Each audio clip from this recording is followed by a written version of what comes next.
Most players would have quietly boarded a flight, checked into a hotel, and hidden from the world. But Eala, she got a haircut, filed her nails, and showed up to Cincinnati like she owned the place, before hitting a single ball.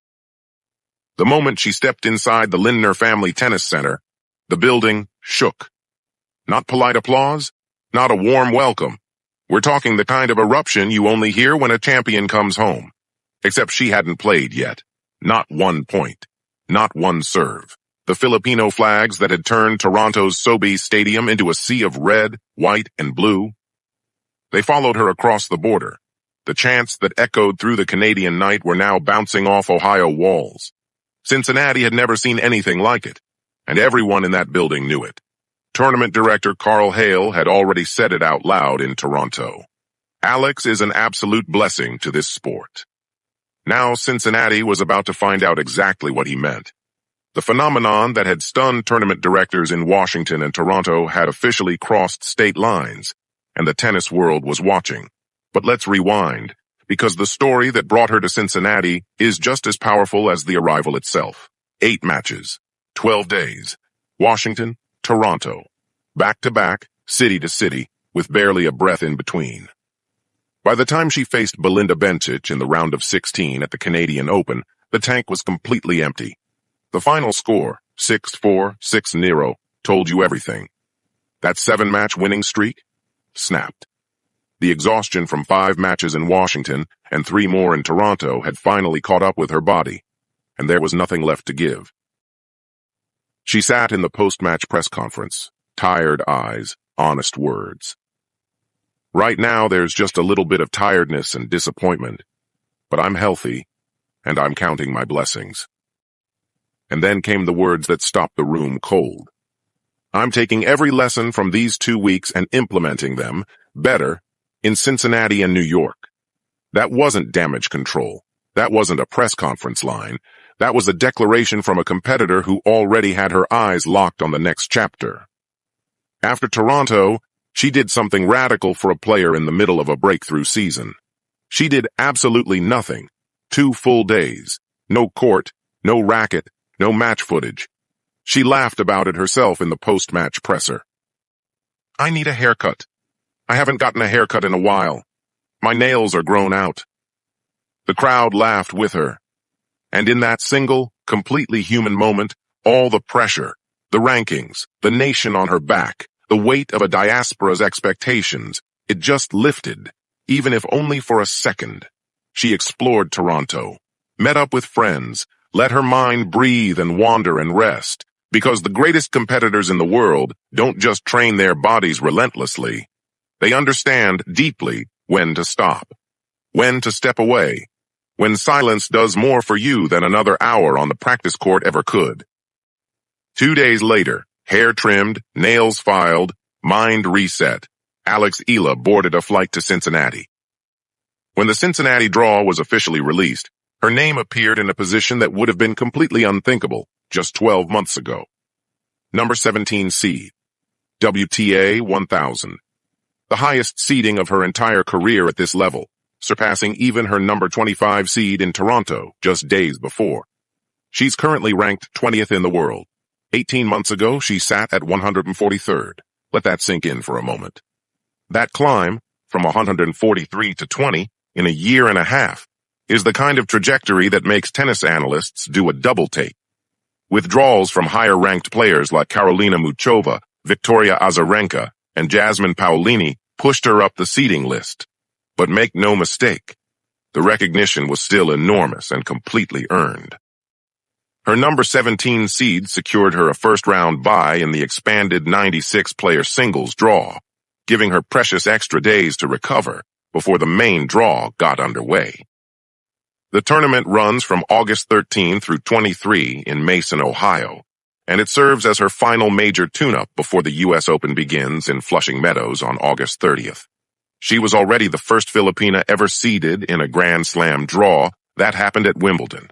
She was the first Filipino and first Southeast Asian to win a WTA 500 title, capturing that crown in Washington and rocketing 8 spots up the rankings in a single week.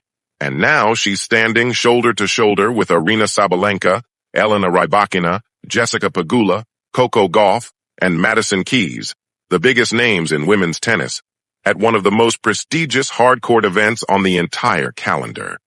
She is no longer a promising young talent worth keeping an eye on. She is a legitimate, seeded, flag-carrying contender. And the tennis world has finally caught up to what the Filipino community already knew. But here's what makes this story so much bigger than tennis rankings and seeding lists. It started in Washington, where tournament chairman Mark Ain revealed that at least 80% of all ticket inquiries, if not more, were about a single player. One name, one woman. It exploded in Toronto, where 10,000 seats disappeared within 30 minutes of her match being announced on the schedule. The tournament, in a move that said everything, added chicken adobo to the arena menu for the first time in its history. The 10,000-seat Sobeys Stadium was draped wall-to-wall in red, white, and blue. And the chants, Eala, Eala, Eala, rang out so loud and so long that even her opponents couldn't ignore it. Belinda Bencic, the Olympic gold medalist who ended Eala's winning streak, turned to that same crowd after her own victory and said, "I know most of you were cheering for Alex, but I have to say, it was truly amazing." Thank you so much for the incredible atmosphere, American Caddy McNally, who fell to Eala in the third round, posted on social media afterward, beyond thankful for all the love and kind messages, especially from the Filipinos. The atmosphere out there was absolutely electrifying. Coco Gauff weighed in before Toronto even began. The demographic that Alex is bringing to tennis is so great, and I think all of us should embrace it because we're all benefiting from it. And Jessica Pegula, after losing to Eala in the Washington final in front of thousands of screaming Filipino fans, looked directly at that crowd and said, "You guys are helping grow tennis around the world, and I really appreciate that. This isn't a fan base that travels well. This is a full-scale, border-crossing, arena-filling, menu-changing movement.